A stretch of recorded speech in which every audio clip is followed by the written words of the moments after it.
ఇన్నిసార్లు ఎంతమందిని అడిగినా కానీ ఇంట్లో ఇస్తాను అన్నమాట అంటున్నారే కానీ మాకు ఒక సెంటు స్థలం ఇది. సెంటు హౌస్లో ఒక గది కొట్టిస్తే నమస్కారం చేస్తున్నామయ్యా. దాంట్లో భాగంగా 4వ వార్డులో పర్యటిస్తున్నాం. ఈ సందర్భంగా చూస్తే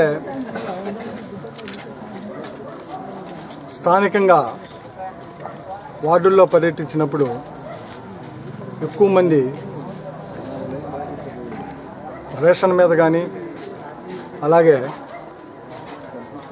చంద్రబాబు నాయుడు గారు ఎలక్షన్స్లో చెప్పిన ప్రతి ఇంటికి ఒక ఉద్యోగం మీద ఈరోజు ఎక్కువ మంది స్టూడెంట్స్ కలిసినప్పుడు చెబుతూ ఉన్నారు. ఈరోజు బీటెక్ చదివి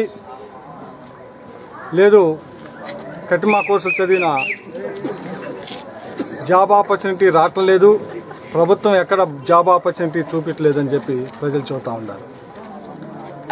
అందుకే గడప గడపకి వైఎస్ఆర్లో భాగంగా తెలుగుదేశం పార్టీ ఎలక్షన్స్లో ఇచ్చిన మేనిఫెస్టోలో ఏమైతే పొందపరిచిందో అవి ఎంత శాతం అమలయ్యాయి అనేదే ప్రజలకు తెలియజేయటం కోసమే గడప గడపకి వైఎస్ఆర్ తిరుగుతూ ఉన్నారు.